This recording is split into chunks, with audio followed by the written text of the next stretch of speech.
on est des entrepreneurs dans l'âme, quoi, en vrai.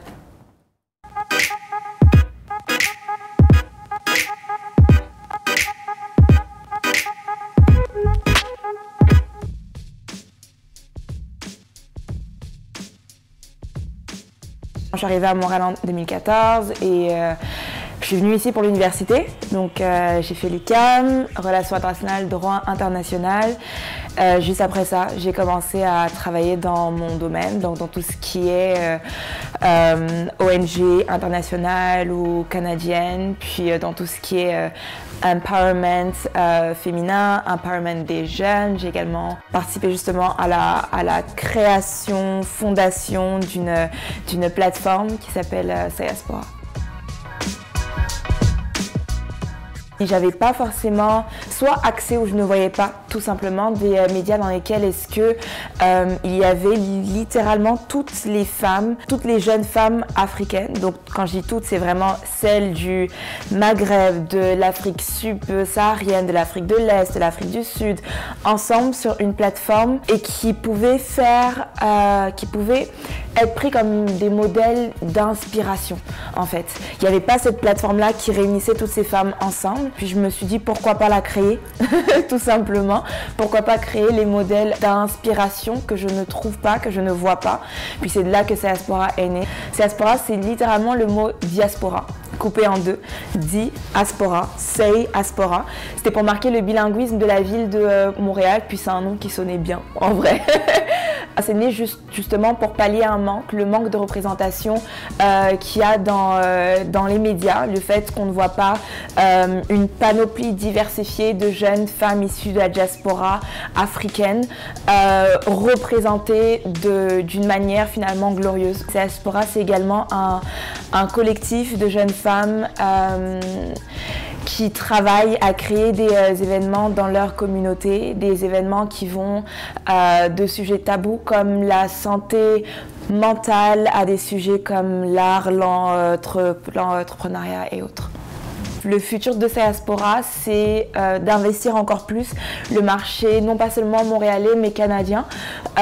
Puis également, encore une fois, vu qu'on est en ligne, c'est d'arriver à reach le plus de jeunes femmes possible en leur disant qu'il y a une communauté en ligne, il y a un blog en ligne qui est fait pour les inspirer, pour elles. C'est un engouement qui, depuis le day one, nous surprend tous les jours, en toute honnêteté. Au sein de l'équipe, on a cette phrase, du moins cette expression qu'on se répète souvent, du moins, c'est de se dire que Sayaspora, c'est un projet qui nous dépasse constamment parce qu'au final, c'est pas juste notre projet en fait. C'est ça la chose qu'on se dit continuellement, c'est qu'on l'a créé certes, mais c'est un projet qui vit au travers de la communauté concert. Fait que c'est un projet qui répond à un besoin, un manque qui est tellement grand que tous les événements qu'on crée, que la présence qu'on a en ligne aussi, pour le moment, n'arrive même pas à assouvir, mais ça montre justement qu'il y a un besoin d'eux en fait. Je pense que c'est la déconstruction de toutes les idées que je m'étais faites de Montréal, en fait. Dans le sens où, justement, je viens d'un système français, donc même si j'étais à Casa. Puis, la manière dont est-ce que Montréal était présenté, c'est que justement, vu qu'on parle français ici, c'est comme la France, c'est la même chose. Tous les trucs culturels, c'est la même, alors que pas du tout. Montréal, le Québec même a son identité propre, qui est tout à fait différente de celle de la France, même si on parle français ici. Fait que c'était vraiment de déconstruire tout ça, en fait.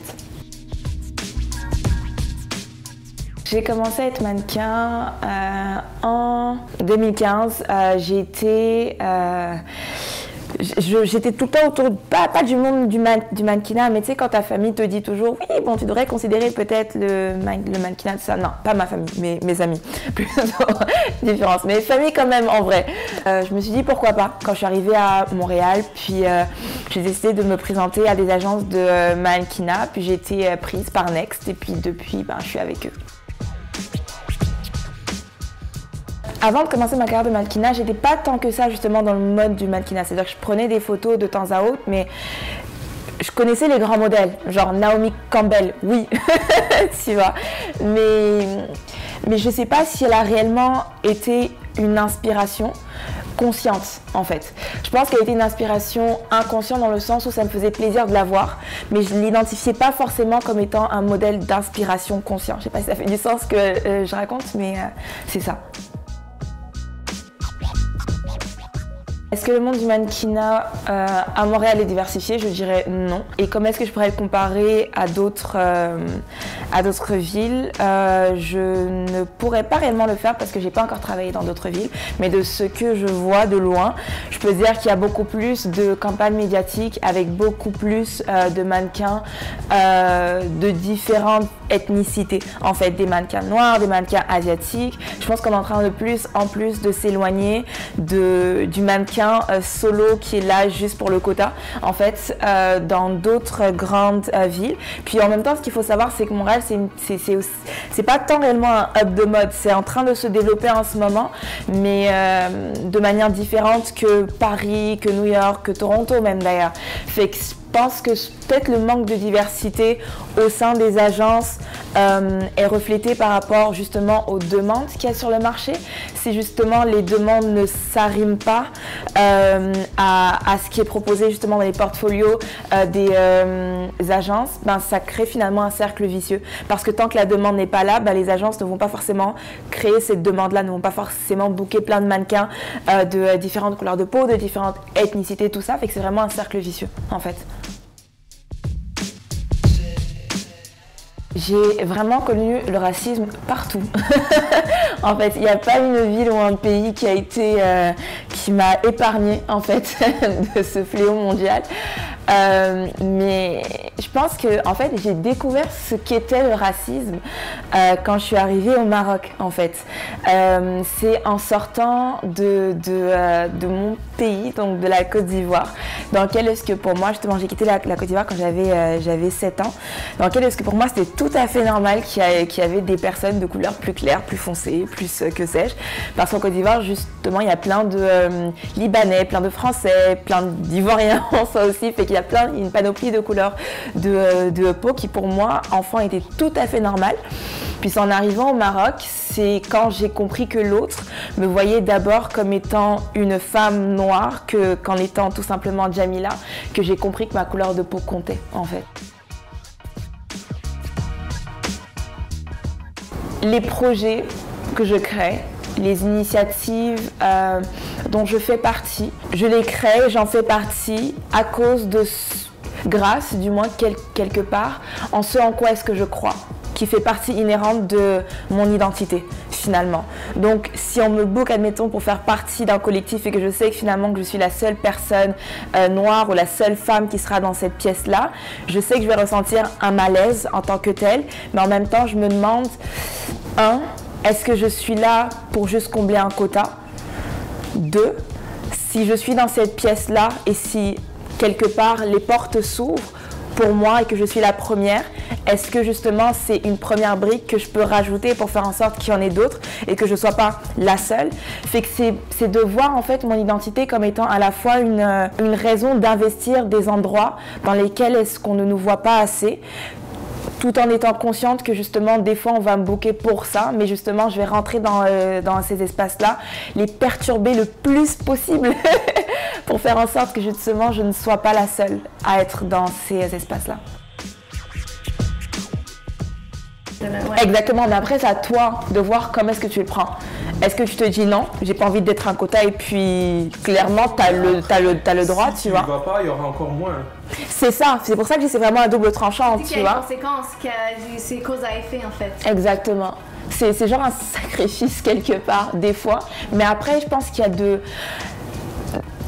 des bons et il y a des mauvais quotas. Je sais pas si tu vois ce que je veux dire. Genre, il y a des mauvais quotas dans le sens où tu vas rentrer dans des espaces et finalement, ben, on t'écoutera pas.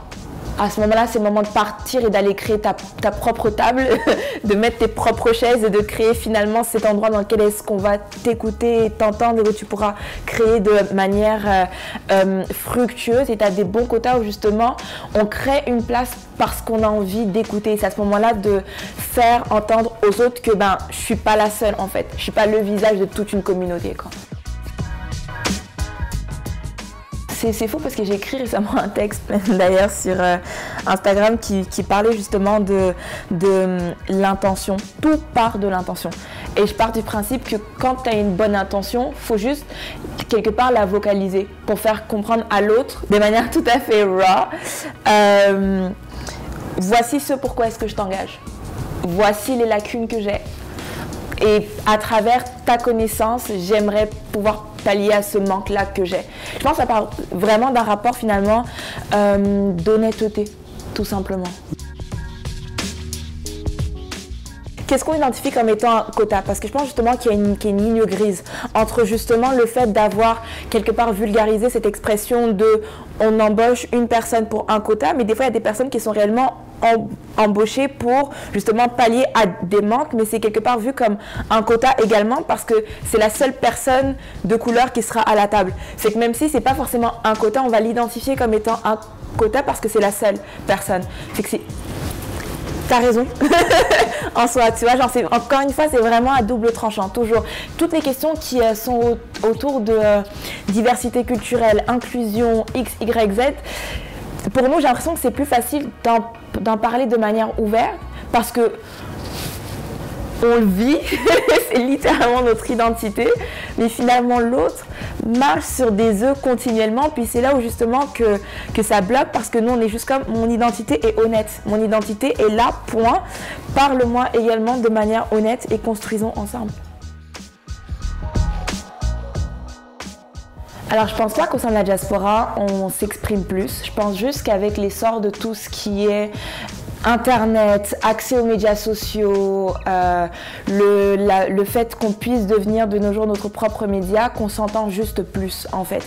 Donc je pense pas que ces conversations-là n'existaient pas avant, mais je pense juste qu'elles sont amplifiées grâce aux outils qu'on a en ce moment, qu'on a à notre portée. Le fait que la diaspora puisse arriver à se connecter de manière aussi facile, et même pas juste la diaspora, mais même les diasporas en tant que telles, le fait qu'on arrive à voir toutes les similarités qu'il y a entre les différents types de diaspora qui existent, je pense que c'est vraiment grâce à l'accès qu'on a aux autres cultures qui a été facilité au travers de tout ce qui est médias sociaux, internet, etc. Je pense déjà qu'il ne faudrait pas voir les personnes issues de la diversité culturelle comme étant un tout, parce que je pense que dépendamment des groupes dans lesquels est-ce qu'on est, on porte notre combat différemment en fait. Il y a des groupes qui sont beaucoup plus politisés que d'autres, des groupes qui sont beaucoup plus axés sur l'art qui peut également être politique. Je pense que chacun des groupes a sa singularité et s'exprime de manière différente, mais je pense que de plus en plus, pas qu'on arrive, mais de plus en plus, on entend des voix issues de cette diversité culturelle-là qui portent des combats auprès des instances politiques et des instances finalement décisionnelles qui ont besoin d'entendre également ces voix. Parce que justement, je travaille dans le milieu de tout ce qui est ONG, puisque ce que je remarque, c'est que c'est vraiment un couteau, encore une fois, à double tranchant. C'est-à-dire que vu qu'on ne se sent pas représenté dans ces instances-là, on ne les investit pas. Mais finalement, vu que ces instances ne sont pas investies par nos voix, il y a des personnes qui vont parler à nos places, qui vont agir à notre place également. Puis finalement, encore une fois, c'est un cercle vicieux. Fait qu'il faut juste... c'est pas qu'il faut juste parler, mais il faut commencer à se... Encore une fois, il ne faut pas qu'il faut commencer à se mobiliser, mais il faut amplifier les combats qui existent déjà, en fait. Pour moi, l'un n'empêche pas l'autre, en toute honnêteté. C'est-à-dire que clairement, attends pas... J'ai pas attendu de voir un média comme Diaspora pour créer Diaspora. Parce que concrètement, si j'avais dû attendre, j'attendrai encore, tu vois. Mais en toute honnêteté, c'est pas parce que ce média-là existe qu'il est en confrontation avec les médias qui existent déjà également. Pour moi, je pense vraiment qu'il y a de la place pour toutes médias et pour toute voix pour amplifier les voix et les identités de chacune des communautés qui existent dans ce monde.